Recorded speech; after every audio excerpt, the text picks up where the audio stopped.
आप सबको डॉक्टर निर्मल का नमस्कार। ECCE जिसे कि नर्सरी टीचर ट्रेनिंग कोर्स भी कहा जाता है, ECCE यानी कि अर्ली चाइल्डहुड केयर एजुकेशन। तो आज मैं आपको जो क्लासेस हैं वो बताने वाली हूँ कि जो नर्सरी टीचर ट्रेनिंग कोर्स है जो कि national institute of vocational education के द्वारा करवाया जाता है और यह एक सरकारी मान्यता प्राप्त सर्टिफिकेट डिप्लोमा है। और हमारा जो एनटीटी सेंटर है ये क्लासेस प्रोवाइड करवाता है और उसी के दौरान मैं आज आपको पहली अपना बैच जो शुरू करने वाले हैं जिसमें कि हम आपको बताएंगे कि जो नर्सरी टीचर ट्रेनिंग है वो क्या है और इस ट्रेनिंग में किस तरह से टीचर्स को तैयार किया जाता है और टीचर्स ने किन किन बातों पे बेसिकली ध्यान देना होता है।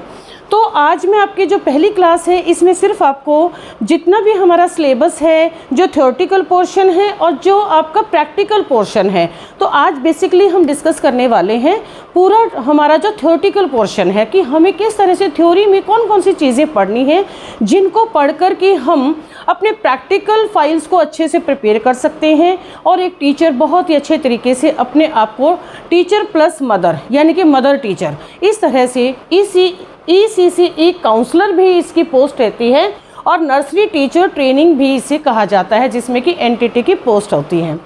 तो चलिए स्टार्ट करते हैं जिसमें कि पहला चैप्टर जो रहने वाला है चाइल्ड साइकोलॉजी। अब देखिए आप यहाँ पर देखेंगे कि साइकोलॉजी एक मनोवैज्ञानिक दृष्टिकोण जो कि आप किसी भी क्षेत्र में अगर हम बात करते हैं तो जो चाइल्ड साइकोलॉजी है जब तक हम बच्चे को सही तरीके से जानेंगे नहीं, बच्चा किस तरह की एक्टिविटीज़ किस एज में क्या क्या उसकी बेसिक जो उसके विशेषताएं होती हैं, कैरेक्टरिस्टिक्स होती हैं, उन सब चीज़ों को समझना।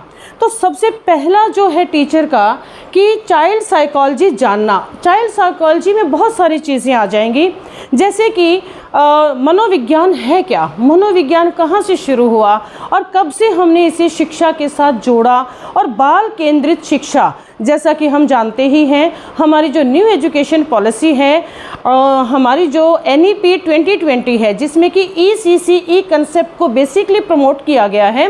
तो वहाँ पर आप समझें कि जो हमारा साइकोलॉजी शब्द है मनोवैज्ञानिक दृष्टिकोण है उसी के आधार पर हम सबसे पहले बच्चे को समझेंगे। हम मनोवैज्ञानिक का इतिहास जानना, कौन कौन से ऐसे मनोवैज्ञानिक रहे जिन्होंने अपनी अपनी थ्योरीज दी हैं, अपने अपने प्रिंसिपल्स दिए हैं।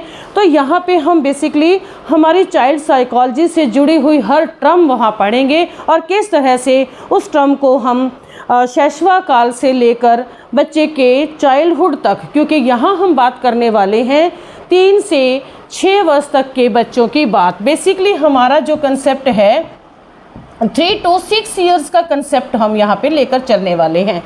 तो आप समझते हैं कि 3 साल के और 6 साल के बीच में बच्चे की किस मनोवैज्ञानिक दृष्टिकोण को हमें समझना होगा, कौन कौन सी चीज़ें वो लाइक करता है, किन किन बातों पर बेसिकली हमें उन पर ध्यान देना है। तो पहले चैप्टर में हम ये सब पढ़ेंगे। अब आते हैं दूसरे चैप्टर पर, that is child care and health. अब चाइल्ड केयर, अब देखिए अब हम कहते हैं कि टीचर है उसको चाइल्ड केयर भी करनी है। यस डेफिनेट, अगर आप अपने जो बच्चा यहाँ पर आपके पास आता है प्ले स्कूल में आता है, यदि वो हमें फैमिलियर अगर हम माहौल उसे नहीं दे सकते तो कोई भी बच्चा आपके पास उस स्कूल में रुकने के लिए तैयार नहीं होगा।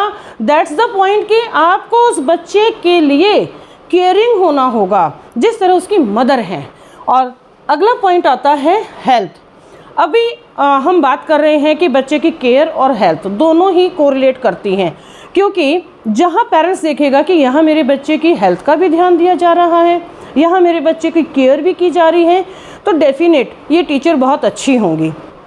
तो इसलिए हमें बच्चे की केयर और हेल्थ, अब केयर में क्या क्या चीज़ें आ जाती हैं, बच्चे की एज के अकॉर्डिंग उसका टीकाकरण, उसको कौन कौन से न्यूट्रिशंस की ज़रूरत है, बच्चे को स्कूल में कौन सा फूड बच्चे के पेरेंट्स दें, किस किस तरह की बच्चे की जो एक्टिविटीज़ हैं, क्या वो शारीरिक रूप से पूरी तरह एक्टिवली काम कर रहा है, क्या वो मेंटली पूरी तरह से आपके साथ रहता है। तो ये सब चीज़ें हम पढ़ने वाले हैं। बच्चे के लिए किस तरह के उसके कपड़े पहनाने चाहिए, कैसे उसको फूड देना चाहिए, किस तरह का उसका एनवायरनमेंट हो। तो यहाँ बात करेंगे हम every type of health, means mental health, physical health and social health. तो ये सब चीज़ें हम यहाँ पढ़ने वाले हैं। थर्ड हमारा जो चैप्टर रहने वाला है that is sociology and guidance.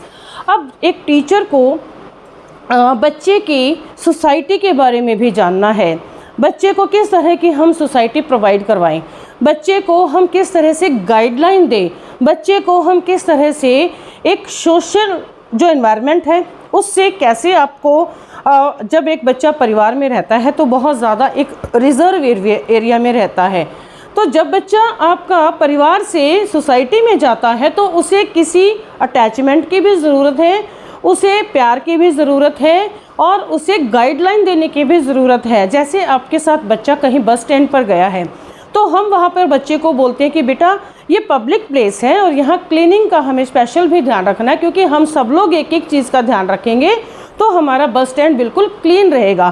तो इस तरह की गाइडलाइंस, और वो टीचर जब बच्चे को गाइडलाइंस देती हैं तो डेफिनेट आपने भी देखा होगा कि जिन बातों को टीचर बच्चे को समझा कर भेजती है वो पेरेंट्स के कंपैरिजन में ज़्यादा बच्चा फॉलो करता है।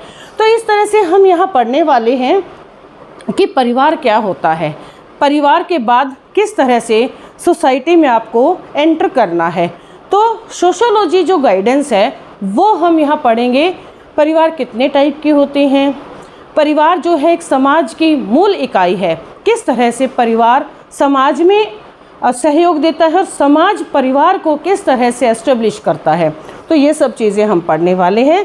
फोर्थ चैप्टर में हम बात करते हैं स्कूल ऑर्गेनाइजेशन। देखिए स्टूडेंट्स, अब यहाँ हम क्या करने वाले हैं कि स्कूल ऑर्गेनाइजेशन अब एक संगठन है ये, और स्कूल को एक मैनेजमेंट के माध्यम से ही चलाया जाता है। तो उसमें रोल आ जाता है एक टीचर का।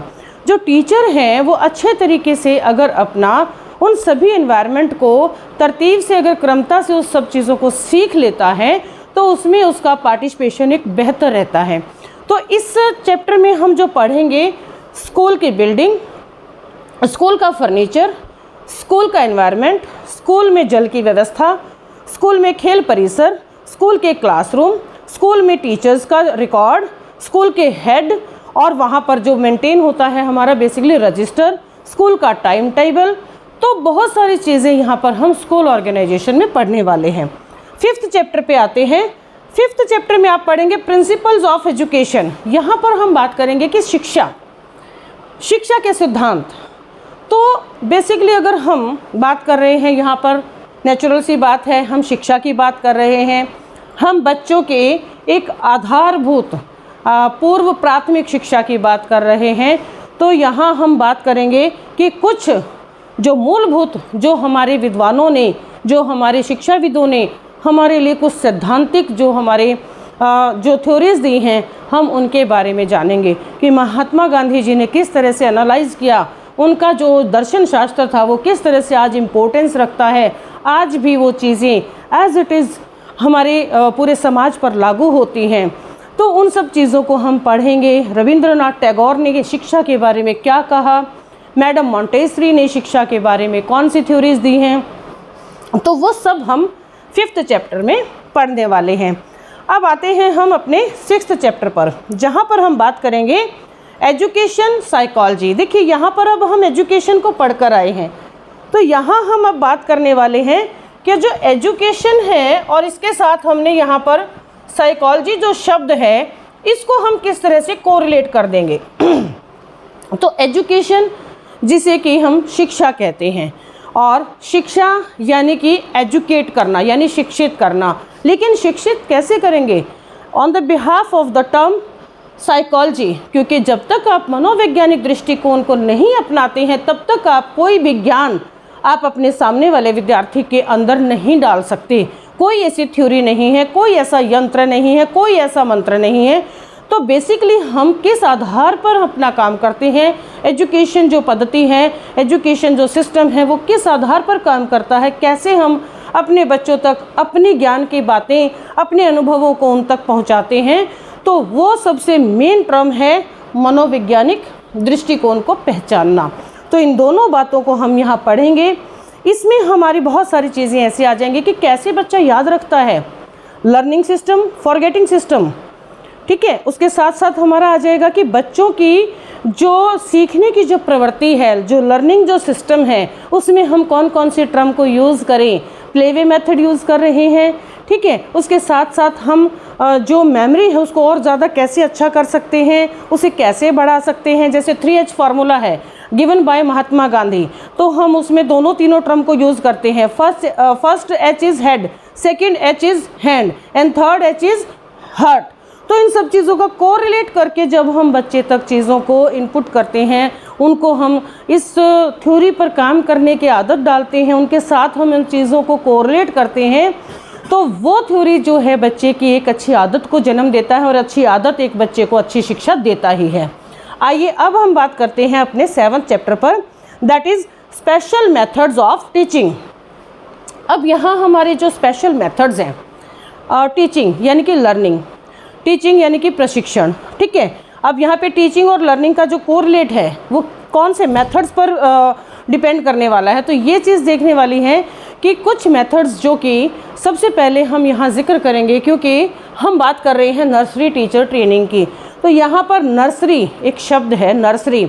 नर्सरी का अर्थ है कि किसी भी एक छोटे से, अगर मैं नर्सरी का अगर बेसिकली एक सामान्य रूप से बात करूं तो नर्सरी जहां पर कि छोटे छोटे पौधे जो कि माली के द्वारा लगाए जाते हैं। यस, आपने माली शब्द सुना, बिल्कुल सही सुना, क्योंकि कुछ मनोवैज्ञानिकों ने टीचर को माली कहा है और रियलिटी है कि हम उन छोटे छोटे फूल जैसे बच्चों के उनको पोषण देने वाले जो टीचर हैं वो नर्सरी टीचर ही हैं। मैं इस बात को बड़े गर्व से कह सकती हूँ कि जो नर्सरी टीचर हैं वो बेसिकली फाउंडेशन टीचर हैं। जिस नर्सरी टीचर ने अपने बच्चे को ठीक से पोषित कर दिया होगा, उस बच्चे को आप देखेंगे कि एक बहुत ऊंचे मुकाम पर वो ज़रूर पहुंचेगा, क्योंकि उसकी नरिशिंग बहुत अच्छी हुई है। तो यहाँ पे जो मेथड्स हैं, जो हमारे स्पेशल मेथड्स हैं टीचिंग के लिए, जिसमें हम जिक्र करते हैं Froebel Auguste, madam Montessori, Pestalozzi method, Mahatma Gandhi, तो बहुत सारे ऐसे हमारे जो स्पेशल जो हमारे टीचिंग मेथड हैं उनको हम पढ़ने वाले हैं वन बाय वन। नेक्स्ट आता है हमारा मेथड्स ऑफ टीचिंग टॉपिक। अब यहाँ हम जिक्र करते हैं हमारी कुछ लेसन्स को किस तरह से प्लान करना है, तो उन मेथड्स के माध्यम से हम बच्चों को किस तरह से आप काउंटिंग सिखाओगे, कैसे आप बच्चे को ए फॉर एप्पल, उसके साथ साथ एप्पल की बहुत सारी आप क्वालिटीज़ बताएंगे कि एप्पल का जो कलर है वो रेड है, एप्पल में बेसिकली कैल्शियम होता है।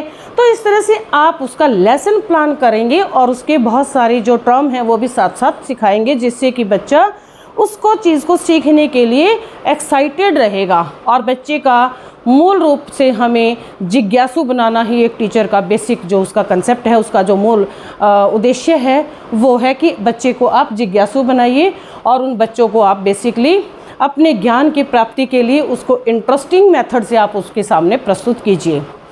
तो स्टूडेंट्स, ये हमारे 8 चैप्टर थे जिसमें हम थ्योरेटिकल नॉलेज की मैंने आपको आज बताई कि किस किस तरह से आपने अपने पूरे कोर्स में कौन कौन से चैप्टर पढ़ने हैं। तो थोड़ी सी नज़र आज मैं आपको बता देती हूँ। हम अपने कुछ प्रैक्टिकल फाइल्स की भी बात करेंगे। इसके लिए मैं अपनी एक अलग वीडियो भी बनाऊँगी जिसमें कि प्रैक्टिकल फाइल आपको दिखाऊँगी, लेकिन थोड़ा सा मैं यहाँ पर आपको बता देती हूँ कि जो प्रैक्टिकल्स हैं, देखिए जो हम प्रयोगात्मक जो हमारा एक अपना एक्टिविटी होती है उसके बगैर आपकी कोई भी थ्योरेटिकल जो नॉलेज है वो अधूरी है। तो जितनी भी चीज़ें हम करेंगे, जैसे अब मैं यहाँ पे कोरिलेट करती हूँ, जो हमारा एजुकेशन जो साइकोलॉजी है वो बेस्ड है आपके सभी प्रैक्टिकल्स पर। पेंटिंग फाइल की बात करेंगे, पेंटिंग फाइल में आप बात करेंगे, यहाँ बच्चों के कहीं आप थंब इम्प्रेशंस की बात करेंगे, कहीं आप हैंड इम्प्रेशन की बात करेंगे, कहीं आप फुट इम्प्रेशन की बात करेंगे, कहीं आप फिंगर इम्प्रेशन की बात करेंगे, कहीं आप लेडी फिंगर मीन्स हम कुछ सब्जियों की भी यहाँ लेते हैं। इन सब चीज़ों से जो इफ़ेक्ट आने वाला है वो सारा का सारा बेस्ड है हमारी एजुकेशन साइकोलॉजी पर, सारा का सारा बेस्ड है स्पेशल मेथड्स पर। तो पेंटिंग फाइल के थ्रू हम उस चीज़ को कोरिलेट करके चलेंगे। अगला है हमारा वेस्ट मटेरियल। वेस्ट मटेरियल बहुत सारी चीज़ें हमारे घर पर होती हैं और उन सब चीज़ों को हम कभी कभार वैसे ही कहीं डाल देते हैं, लेकिन जब देखते हैं कि बहुत बच्चा उसको देखकर बड़ा खुश होता है, मम्मा ये क्या है, मम्मा ये क्या चीज़ है, तो वैसे ही हम उन चीज़ों की बच्चों की क्रिएटिविटी को इम्प्रूव करने के लिए उनकी जो हमारी बच्चों की 5 सेंसेस हैं उनको और एक्टिवली पार्टिसिपेट करवाने के लिए वेस्ट मटेरियल के प्रोडक्ट को आप बनाकर बच्चों को और ज़्यादा क्रिएटिव बना सकते हैं। थर्ड हमारा जो प्रैक्टिकल फाइल है that is paper folding. Paper folding file में भी बच्चों की यहाँ पे आर्ट को आप और भी अच्छा एक जामा पहना सकते हैं, जिसमें कि आप बच्चों को पेपर फोल्डिंग, जिसमें बच्चे कई बार सुंदर फ्लावर बनाकर दिखाते हैं। तो ये सब चीज़ें पहले टीचर को सीखनी है, क्योंकि जब तक हम उसको ठीक से सीख कर नहीं कर पाएंगे तब तक हम अपने बच्चों से नहीं करवा सकते। नेक्स्ट है हमारा लेसन प्लान, जो कि हमारा मेथड्स ऑफ टीचिंग टॉपिक पर बेस्ड है, जिसमें कि हम लेसन बनाएंगे और उसमें हम पहले से प्रिपेयर करेंगे कि लेसन प्लान में कौन कौन सी चीज़ों की ज़रूरत है, किस किस तरह से आपने बच्चों को अपनी क्लास में प्रेजेंटेशन देनी है। फिर उसके बाद आता है हमारा एक हिंदी पोएम का एक चार्ट आप बनाएंगे। इसको मैं पूरा कंप्लीट आपको एक्सप्लेन करूँगी, जिसमें कि हिंदी पोएम आप लिखकर बच्चों से एक्टिविटी करवानी कैसे है, उस पोएम को कैसे एक्सप्लेन करना है। ऐसे ही एक इंग्लिश पोएम रहेगी और उसके बाद आपका 1 to 10 काउंटिंग आपने कैसे सिखानी है विद ऑब्जेक्ट, एंड कुछ फ्लैश कार्ड्स रहेंगे जिसमें कि स्वर व्यंजन या अल्फ़ाबेट्स आप कभी शेप भी ले सकते हैं, जैसे ट्राइंगल हो गया, स्क्वायर हो गया, सर्कल हो गया, रेक्टेंगल हो गया, ऐसे बहुत सारी शेप्स के आप अपने फ्लैश कार्ड बना सकते हैं। इसी के साथ एक और मेरे को यहाँ पर याद आ गया है अपना एक टॉपिक, जिसमें हम बनाते हैं फर्स्ट एड बॉक्स। अब फर्स्ट एड बॉक्स की मैं यहाँ बात कर रही हूँ, आप सोचेंगे कि फर्स्ट एड बॉक्स का क्या रोल है। तो फर्स्ट एड बॉक्स जिसमें कि हमें बच्चों की केयरिंग के पॉइंट ऑफ व्यू से, जो कि कोरिलेट होता है हमारा चाइल्ड केयर एंड हेल्थ के हिसाब से, तो फर्स्ट एड की भी पूरी एक जानकारी रहेगी आपके इस प्रैक्टिकल फाइल में। तो ये सब चीज़ें थी हमारी जो आपकी प्रैक्टिकल जो नॉलेज रहेगी, इसके लिए हम अलग से एक वीडियो बनाएंगे और 1 by 1 हमारी वीडियोस आपको लगातार मिलती रहेंगी, जिसके लिए कि आपको लिंक दे दिया जाएगा और एक यूट्यूब चैनल क्रिएट हो रहा है, तो उसी को आप फॉलो अप रखिए। तब तक के लिए थैंक यू, धन्यवाद। हमारी इस वीडियो को लाइक करें, शेयर करें, सब्सक्राइब करें, और जहाँ कहीं भी आपको कोई कमेंट्स की ज़रूरत है, आप कुछ कहना चाहते हैं, तो प्लीज़ आप कमेंट्स बॉक्स में लिखकर ज़रूर भेजिए।